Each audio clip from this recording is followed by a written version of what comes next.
All right. Howdy. Howdy. Oh, can I open with howdy? Sure. Okay. Go for it. Howdy. Hey there. I am Heather Stevens with McDonald Realty Group, and I'm here with my friend Christian Carter. Hi, I'm Christian. I'm a lender with Guild Mortgage. So we just wanted to have an honest conversation here. Big news today. Everyone's talking about the Fed drop. And I want to get some clarification on that. So I go to my main resource. Yeah, sure. There's a lot of misinformation. There's a lot of good news. I wouldn't say there's any bad news, but there's a lot of misinformation going everywhere. So the big headline that you've seen everywhere is, I think the most popular article going around, it says the Fed cut rates 0.5%. What does that mean for you? And that's a great thing. It shows that the economy is improving, that they think inflation's heading in the right direction, which has been the reason for high interest rates for so long, yada, yada, yada. But what a lot of people are confused about is that 0.5% is off what's called the Fed funds rate, or what's known as the prime rate. It's not mortgage rates. So mortgage rates have actually been dropping for like 2.5, 3 weeks, a little over 0.25% total. But they didn't drop 0.5% yesterday with the Fed funds rate. They actually have climbed back up just a little bit. Nothing crazy, but enough to show that they're not going to plummet. Yeah, so not directly linked. It doesn't mean that Fed rate drops and mortgage rates drop and it's time to go. Yeah, it's not a one-to-one thing. And the reason for that is mortgage rates follow trends, and trends happen over time. Yeah. So it's kind of like the stock market. There can be days when stocks spike or dip, but most of the time it's a gradual change down or up. And so mortgage rates, knowing that rates were going to get cut, the markets that control mortgage rates saw a lot of movement the month before, which is why rates steadily declined. And no one wanted to listen to you then about it. No, nobody liked those videos. And like the best rates we've had since late 2022 were last Thursday, like the 12th or 13th or something. And I blasted out a video, nobody responded. But then the Fed comes out and says it, and all of a sudden, I guess the government has like authority or something. Yeah, weird. People listen to them. Crazy. But all in all, still good news though, for sure. Okay, so obviously nobody has a crystal ball. Mm-hmm. So what can we do to start working to put ourselves in the best position? If I have someone who's still, waiting, they're only going to listen to the Fed, they're not going to listen to you when they talk to you. What can we do to start to prepare for that? Yeah, absolutely. So the two biggest things are the same thing you hear anytime you talk about buying a house in the future is make sure your credit's in tip-top shape, make sure you're making your payments on time, try to get those credit card balances low, all that good stuff, and save up as much money as you can. Even if you don't need that money for a down payment or closing costs, you actually having money in the bank, whether in like, a checking or savings account or retirement account, even the stock account or something like that, we can show that you have more money in the bank, which actually makes you look stronger. A lot of people don't know that. They're like, I just need just enough money to buy. Well, and I think that's a common misconception. People think, oh, I can go buy a car and it helps my credit. But what it also does is it increases your debt to income. Yeah, which is how much basically you make per month versus how much you pay. And it's all based off your monthly payments. So if you go buy a Tesla and your payment's $880 a month, that's almost a mortgage. So it makes things a little trickier. And I wish we had a crystal ball as we're expecting interest rates to drop again later this year. Jerome Powell, Jerry as I call him, which is the head of this board of the Federal Reserve who discusses interest rates, he said that over half of the committee that decides interest rate cuts wants to cut rates at least one more time by 0.5%. But again, I don't know if that means mortgage rates will cut. God, I sure hope so. Right. But I can't prove it. I can't say it's going to happen for sure. So is now the best time to refinance? I don't want to be caught on camera with this answer. I think it is depending on what you're looking for. Right. I think there are a lot of people who locked interest rates maybe in the mid to high 6s or even in the 7s that can save over 1% on their rate right now. That's not a quote. Don't yell at me. Obviously, you need to look at your credit and all that good stuff. But there's a lot of people who are getting really good deals right now. And what's nice about right now is I can lock your rate today on a refi. I don't need to wait for a contract or anything. If you do an application and I can lock it immediately, we can then get moving and see what that number looks like. Yeah. So let's say I can save you $300 today.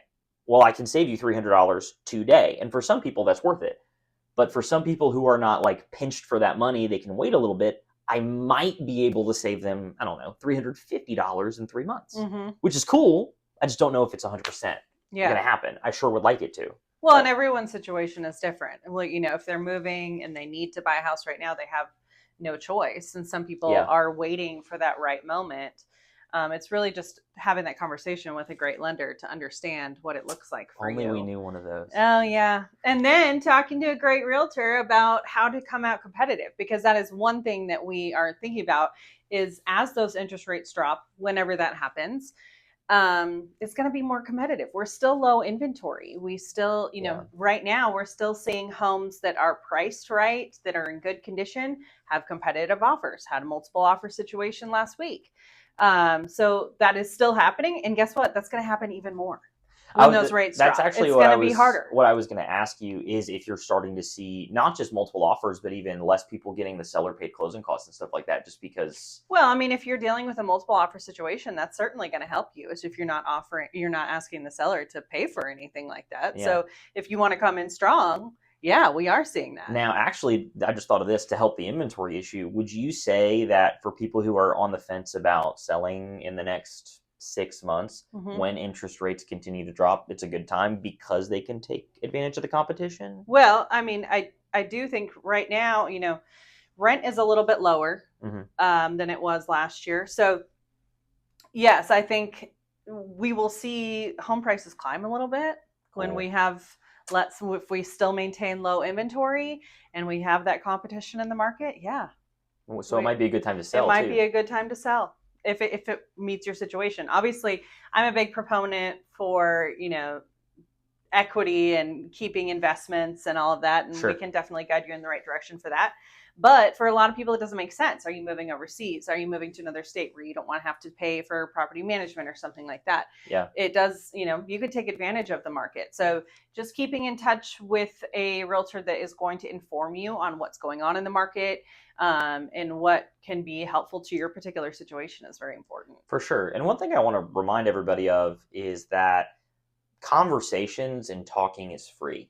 So if you want to say, hey, Heather, how much could I make if I did sell my house? What would it sell for? Yeah. Or, hey, Christian, without doing like a full application and a credit check, can you give me an idea of what interest rates in my payment would be right now?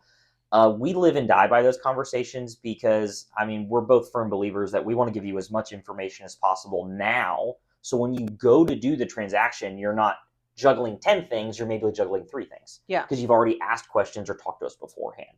Most people don't wake up and be like, I'm going to buy and sell a house today. It's usually a multi-month journey. Well, and for most people, if you wait and then you have a conversation when it's time, it's information overload. For sure. And sometimes that can stop you in your tracks and be like, this is too much. I can't handle it all. I'm going to, continue the life the way I've had it and not, take those opportunities. So I've sent many people his way that he's had lots of conversations with. Kind of feel bad sometimes, but that's what he likes to do. He likes to talk and laugh. Also, laughs are free. That is very true. I do charge for laughs. That's my backup gig, Dead Crow Comedy in Wilmington stand-up mic nights. But that's not true. You looked at me for a second. I was like, wait. That was very specific. That's not true, although I have thought about it a lot, but I'm not that funny. For real, though, talking is free. I feel like the number one thing I run into that's unfortunate is people call me on a Saturday, like in the afternoon, and they're like, we just looked at a house. We've never spoken to a lender, or we just saw a house on Zillow. We don't even have a realtor yet.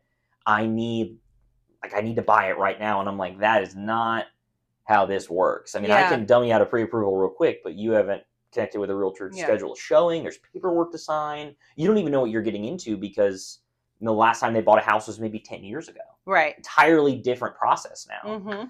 So talking as early as you can, even if you're preparing to buy, is very, very, very important. Well, and that can also cost you your dream home too. So if you happen to find your dream home on Zillow or Realtor or wherever it may be, and then you're calling someone, that's only time delayed, and there could be multiple offers and you miss it.